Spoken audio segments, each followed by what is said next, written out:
Because one thing I've learned is this, in politics and in combat, cowardice is contagious, but so is courage. And if you're willing to be the first person over those ramparts, you will be shocked at how many people will come with you. I'm asking you to come with me. I'm asking you to be a part of the generation that will restore the promise of this country and breathe new life into it. Hi, this is Nick Freitas, and today on Making the Argument, we're going to be discussing COVID, how it started, where it started, what the response has been like, and how we can do a better job responding to it as we're still in the midst of the pandemic. But what also can we learn from this? Obviously, we can't go back and change the past, but what have we learned and how do we come up with more efficient responses both to COVID and to any potential pandemics in the future? If you go back and you look at kind of the earliest days with respect to COVID being, or the world becoming aware of COVID, we've traced back the earliest cases to November of 2019. You started to see it featuring more prominently in early 2020. Originally, it was kind of assumed to be just more of a bad case of the flu, and then more and more information started coming out that was a lot more similar to SARS and that could have far more drastic effects. Now, a lot of it started right in China, and the Chinese Communist government went out of their way to suppress the media, to suppress their scientific community. They put out false information to international organizations, to include the World Health Organization. They destroyed sample testing. For a while there, we were being told that it couldn't pass from human to human, and we've since learned that all of that was false. One of the things that's been so frustrating about that is as we look back and we try to learn from the mistakes that were made, the World Health Organization actually bears a significant amount of the blame on this because they just took the Communist Chinese government at their word. So at the same time that the government is repressing the press, repressing their scientific community, they're putting out information to the World Health Organization, and the WHO is just spreading it as if it's gospel truth at this point. And that was going all the way into late January. Another thing that was interesting is the response you saw here in the United States. Obviously, concerns started to intensify in January and February. President Trump issued the travel ban on January 31st. He also issued quarantine orders for anybody coming from a hotspot. So if you were coming from one of those countries where they were witnessing a significant outbreak, he required that you be quarantined. And if you look at the response that Nancy Pelosi, Chuck Schumer, Mayor Bill de Blasio, even the World Health Organization, if you look at the response to that, they were very, very dismissive. They said that the president was just being transphobic or racist, kind of their favorite claim on everything when the president does something. And they weren't actually looking at the data that was informing the president's decisions at this point. Because I think if we would have viewed what the Communist Chinese government was saying a little bit more skeptically, if we would have actually been looking at how the virus was operating and some of the information that was coming out from other parts of the world, the president's response was actually spot on. It was correct. One of the things you have to do in order to try to stop a pandemic from taking place in the first place is don't allow significant amounts of travel from those areas where hotspots have already transpired. But you saw Nancy Pelosi, Chuck Schumer, Mayor de Blasio, they were all out in public events, no masks, no sort of protective equipment, encouraging people to ignore the president and get out there and have a good time, which most likely significantly contributed to the spread of this virus at its earliest stages. So as time went on, you saw the president using the power of the federal government in order to get resources to where it needed to be. One of the things that's important to understand about the way that the United States deals with issues like this is because we understand that in most situations, you can't have a one-size-fits-all solution to everything, right? The federal government is responsible for certain things, and then state governments are responsible for other things. So the president offered resources to states, to cities, in order to make sure that we were able to get resources where they needed to combat the pandemic, to combat COVID. Some of those states took the president up on those resources. Others didn't use them very effectively. Personally, I think it's a little bit comical that Mayor Cuomo at this point wants to write a book talking about how he handled the pandemic when if you look at the overall cases of coronavirus, New York is number 2 in the most amount of cases, and it's number 4 in the most amount of cases, is number 2 in the overall death toll. And that's one of the things that we've been looking at a lot from this entire outbreak is the number of cases that you have, but also also how is the medical system responded to it. And you can really see a difference by the way certain governors deployed resources and certain orders they put out. So the more information that we had about COVID when it was responding more like SARS and other similar viruses, we recognized right off the bat, and this is pretty obvious, that those people with any sort of compromised immune systems or other pre-existing conditions, the elderly, they would certainly be the most susceptible. So different states took different approaches to that. Governor Cuomo's approach was to require nursing homes to take COVID patients back into the nursing home, which is probably one of the most ridiculous and absurd things you possibly could have done. Now, the governor tried to blame this on the Trump administration off of a CDC report, but if you actually read the CDC report, it didn't authorize nor did it recommend any such thing like what Governor Cuomo did, right? So in the meantime, while Cuomo is filling up his nursing homes with COVID patients, President Trump was deploying field hospitals, hospital ships, because if you remember at the beginning of this, it was about flattening the curve. And I just want to discuss real briefly what that means. So anytime you have a large contagious outbreak, there tends to be an immediate spike, because obviously this is something that people are not prepared for. They might not have been anticipating it. Depending on how asymptomatic certain people can be or what the symptoms of the virus are in the first place, it can sometimes spread before people even know they have it. The more human contact you have, the wider the spread's going to be. The reason why there was so much emphasis on flattening the curve is because whenever you have something that's highly contagious and a lot of human interaction, there is going to be people catching the virus. The question is do you have the medical resources allocated appropriately in order to make sure that you don't overwhelm your medical system? That's what we were trying to do, right? The idea that you're going to be able to grab this virus and put it back in a box or defeat the virus, it's not really how this works. People are going to catch the virus. The question is how do we respond when they do? And so you started to see things right off the bat with medical resources being deployed. You had various recommendations being put out by the federal government, various recommendations put out by state governments. Some state governments decided to go in complete lockdown. Other states decided to do something very differently. You saw the same thing on the international stage as well. And this is interesting because now we can go back and look and see which systems actually responded better to the virus. Now, you saw a spike and then you started to see the numbers flatten a little bit. And if you were talking to any epidemiologist or virologist, what they would have told you and what they were commonly saying was, this is typically how a pandemic works. You see an initial spike, it goes down as people respond to that, they start isolating themselves more, and then at some point they get a little bit more comfortable with their environment, or they just have to go back to work because life doesn't stop because there's a pandemic, and then you see another spike. So the reason why flattening the curve is so important, and one of the things that we should focus the most on, is because that's where you get the most deaths, is when you have a spike and you overwhelm your medical system, and the next thing you know, people can't get the necessary treatment they need to be able to beat the virus. The other thing that's really important to combating this long term is what they call herd immunity. So it's the idea that you have enough people that have developed antibodies, you have enough people that have had vaccinations to where the virus is not able to spread as quickly or harm as many people, or when somebody does get infected, the results are not as drastic. Again, just like the flu, just like other diseases or viruses, right? It's not as if it ever completely goes away. It's just about the society in general develops either the natural antibodies and the natural responses to it, combined with the technological and medical innovation that allows you to effectively live within a new environment in which this virus exists, right? Again, that's not a pessimistic outlook either. It's more about just understanding how these things have worked through time and how we do a better job of responding to it.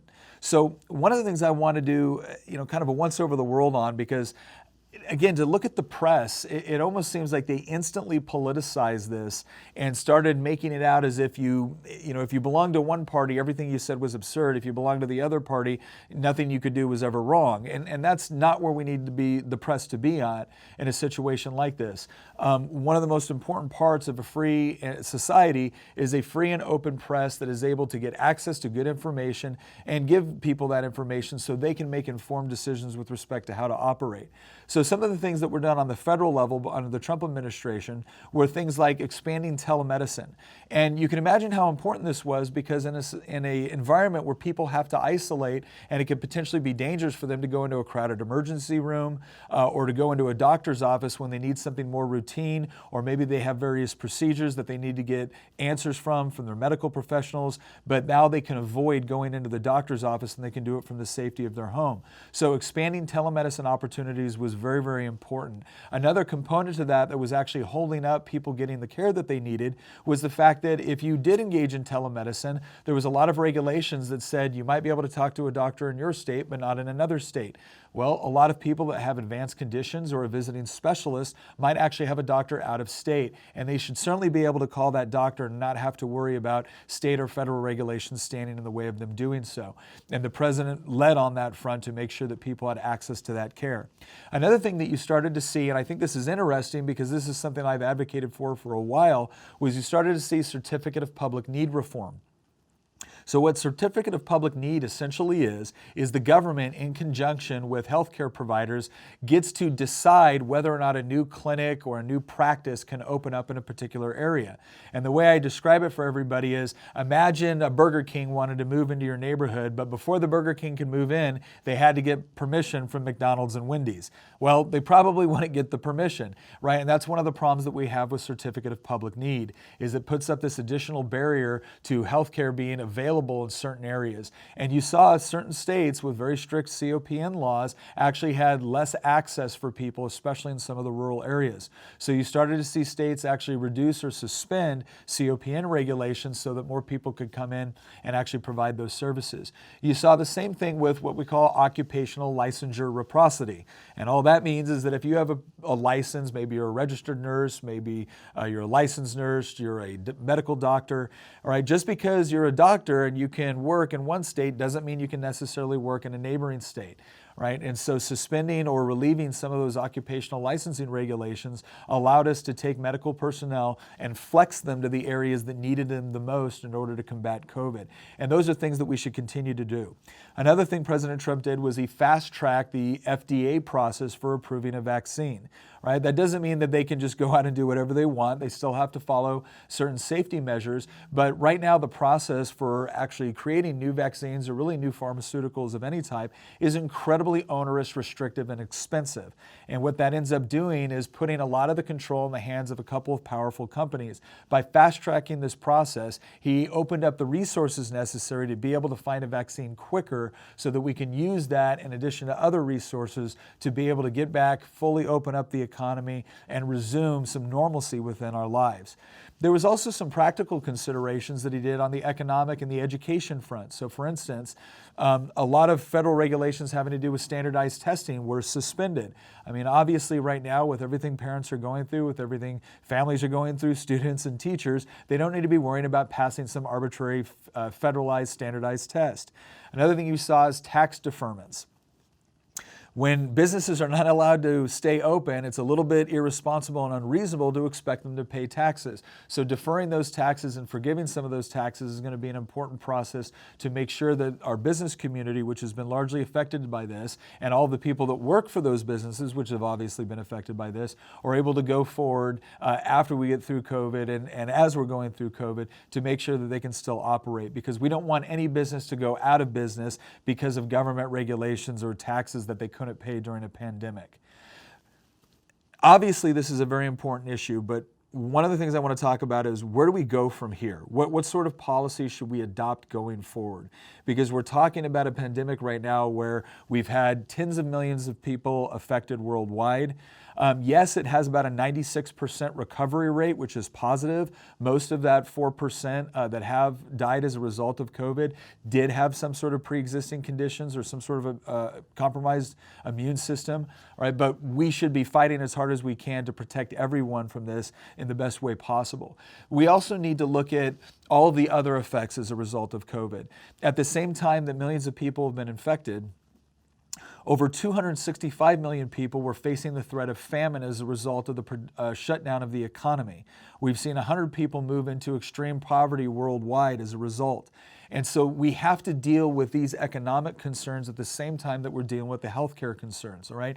Both things can be true. You can take the healthcare and COVID seriously at the same time that you're also taking the economy seriously, because the reason why we want to save people's lives is because we want them to be able to continue to live their life, to be able to work, to be able to create, to be able to produce the products and services, to include the medical products and services that we all need in order to be able to get through this.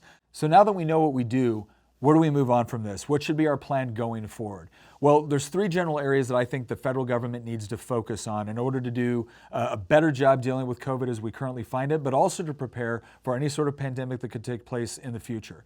The first one is deploying of federal resources where they're needed most in order to make sure that people are getting the care they want. Again, when you have a contagious virus out there, it is highly probable that people are going to catch it. It's more of a question of how do we flatten the curve, make sure that we don't overwhelm our medical resources. One of the ways that the federal government can assist with that is deploying the resources that it has available, whether it be through the CDC, whether it be through the military, as we do have a huge medical apparatus within the United States military. That can be hospital ships, that can be trained professionals and medics, it can be the ability of our National Guard to set up field hospitals, and you saw the president do a lot of that during this pandemic. I think one of the things that we've learned is how can we do that more effectively and efficiently? We sent a lot of field hospitals up, and a lot of them went relatively unused. Now again, I think all of us are willing to say that it's better to have it and not need it than it is to need it and not have it. So making sure that we had that approach and we were ready to give local healthcare systems the support they needed for any sort of overflow was very important. And I think we actually did an effective job right there. I don't think anyone is really complaining that we weren't able to effectively flatten the curve or that our medical system was so overwhelmed that we were having to turn people away. Right? The second thing that we need to do is look at our healthcare system as a whole right now and where were some of the problems. Well, lo and behold, some of the biggest problems that we found within our healthcare system had to do with federal regulations, whether it was COPN laws, whether it was restrictive licensure laws, whether it was restrictions against telemedicine. So we've now identified that some of these things were problems. Some of these things actually stood in the way of people being able to get the medical attention that they needed. So how do we fix that part with respect to access? One, let's look at repealing COPN laws. We need to get rid of those barriers which stand in the way of healthcare professionals being able to come in and set up the medical infrastructure that we need in the areas that need it the most. Again, the government should not be deciding where hospitals and clinics go. That should be determined based off of consumer demand, patient demand. Those are the people we want deciding where those medical resources are effectively allocated. The second part with that has to do with the occupational licensing concerns. Yes, we all want to make sure that medical professionals are well trained, right? But when we have so many barriers that a well-trained nurse or doctor living in one state can't go to another state and provide services to people that desperately need it, that's absurd. So we need to start looking at greater licensure reciprocity, greater compact law among the several states so that trained professionals can be able to get in there and provide people access to care. Telemedicine, we need to make permanent what we've done with respect to telemedicine. You're starting to see more states adopt this as well. So some of that had to do with removing the occupational licensing barriers among states so that if you did engage in telemedicine and you had to talk to a doctor out of state, you didn't have to worry, or the doctor didn't have to worry about running afoul of a litany of laws at the state and federal level. Those are all good things. Let's make sure that we solidify that in law so that going forward we have a much more flexible and adaptable healthcare system. On the economic front, we need to make sure that we are not engaging in a complete shutdown of the economy. And we need to do this for a couple of reasons. Unfortunately, there was a lot of rhetoric going around where if you brought up economic concerns associated with COVID, people acted like you didn't care about the healthcare crisis.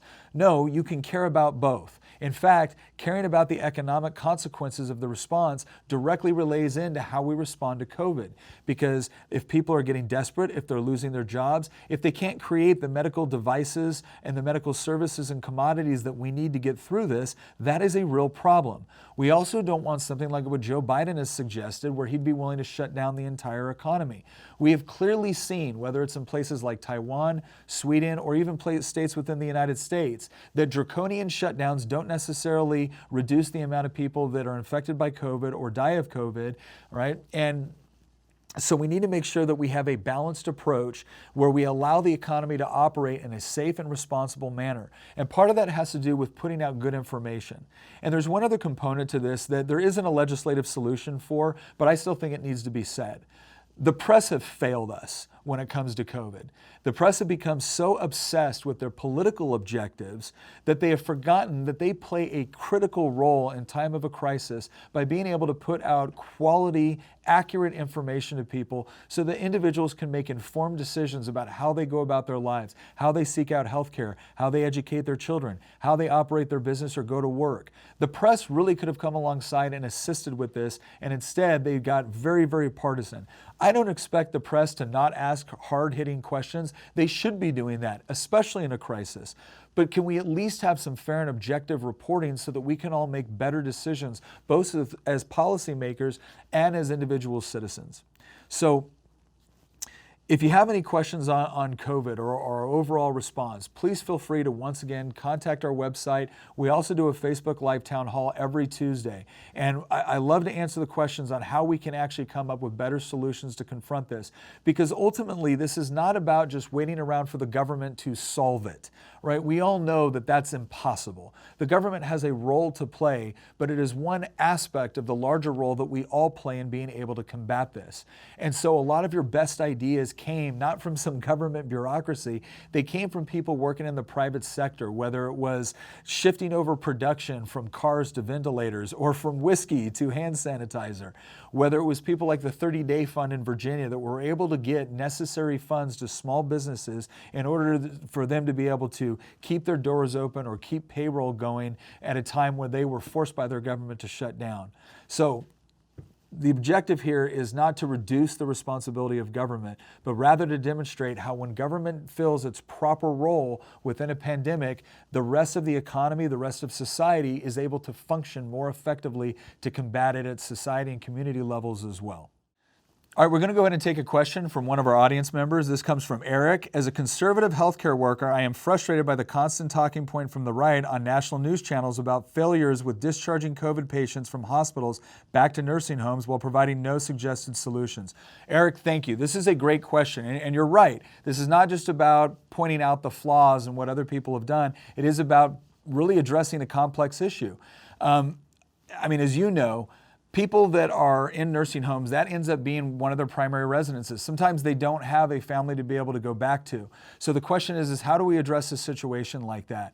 And I think there's a couple ways to do it. One is that if you do have someone that has an alternative residence and they can go to that where they can still get the care that they need, either through home care services or whatnot, that should probably be the first thing that you do within a pandemic because you don't want them to come back into a highly vulnerable situation where other people can be affected. So it is about when they do have an alternative place that they can go through family where they can get the medical services that they require, they need, that should be an alternative. And another alternative has to do with coming up with different sites in which they can be housed at while they're actually negotiating the disease itself. So for instance, if you have medical services that are able to come in, and this is where your National Guard hospitals and other things can be of use here, where additional resources can be provided to where someone can go to another location where they're not infecting people that have not already been infected with the virus, I think that is a viable solution. Now again, part of the issue here is what do we do in the midst of this when these resources haven't necessarily been identified? I think that some states did do a much better job of navigating and negotiating this, but that's not to say that we can't have improvement everywhere. So I would say it's a three-step process. Step one, if there is an alternative residence where someone can go where they can still get the medical care that they require, because as you know, some people are in nursing homes because they need very intensive 24-hour care. Other people are in nursing homes and they don't require the same level of care. So where appropriate, send them to the alternative residence that they have available with deployed medical resources as necessary. You can get this through various home care services, and that's where resources can be deployed there. If you have someone that has to go back, and they don't have an alternative residence, the question then becomes, how do we allocate existing resources that we have so that people can go to an environment where they can continue to get that intensive care, but they're not running the risk of infecting people who have not already been exposed to the virus? This is the place where I do think the military and other resources can come in and provide additional assistance, whether it has to do with the National Guard coming in and making facilities available, whether it has to do with other federal resources being available. Again, it's not to say it's a perfect solution, but it would be the second step step, I would say, on the alternatives that we have. Now, the last alternative is someone going back into an environment where there's just no other place for them to go at this point. And I think what we have to do is have very, very good isolation protocols. So for instance, if we are dealing with a pandemic, that could be isolating certain people in a portion of the facility where they cannot have interaction anywhere else. I know that some nursing homes were trying very hard to do this, and that's why it should be an absolute last resort. But ultimately, we have to ensure that when we have healthy people in an environment with compromised immune systems, we're not reintroducing people back into that same environment. So I think step one, anybody that does have an alternative place that they can go, they should go. And by the way, that's not just for people that have been infected, that's also for people that have not been infected. There are several people that might have been able to go to an alternative residence with family, gotten health care provided for them at home in a temporary situation until it was safe to be able to come back to the nursing home. I think that has to be a viable option. What that does is it actually opens up space within the nursing home environment where you have fewer people that are exposed.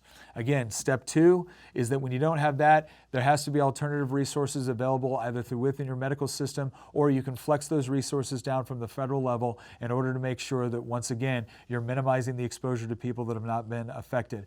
The final has to do with very, very strict isolation orders happening within the home themselves, whether that's isolating a particular wing. And again, I know that's easier said than done, because when someone is living in a nursing home, that room is theirs. It's not as if they're just in a hospital bed. That is their room. But if we're talking about stopping a pandemic, those are some of the more stricter measures that might need to take place in order to ensure the isolation of those patients which are infected in order to prevent spread. So I hope that answers your question, but honestly, I would love to get your feedback on this. If you wouldn't mind emailing us with potential suggestions that you would have, I would love to hear them and incorporate them into policy, because ultimately one of the most frustrating things about government is a never-ending stream of elected officials that think that they always know best. All right? I'm certainly not one of those people. I like to hear from the people that are not just the so-called experts. I like to hear from the experts that are also working on the front lines of these issues and can offer positive solutions on how we do it better. So once again, thank you very much, Eric, for your question. Well, I want to thank everyone for joining us for our COVID podcast today. Obviously, this is an incredibly difficult situation. I want everyone to know who's been affected by this. Everyone's been affected in some way, but those of you who have lost loved ones, please know that I take this issue very, very seriously. And this is something where the government does have a legitimate role to play, and it's an area where we should be focusing our attention. There are so many things that the government tries to do that it was never intended to do, that it's not that good at doing. But responding to a pandemic is a legitimate function of government, and I want to make sure that we're allocating the necessary resources, that we're learning the proper lessons, and that we're doing a better job both for COVID right now, but also being prepared for pandemics in the future. Once again, if you have any questions about where I stand on this or other issues, you can always go to Making the Argument on Apple Podcasts or Spotify. You can also go to our website at nic4va.com, where we actually have a list of the schedule. You can look ahead, see what episodes you might want to tune in for, ask questions, or share with your friends on. Once again, thank you very much for joining us, and we'll see you next time.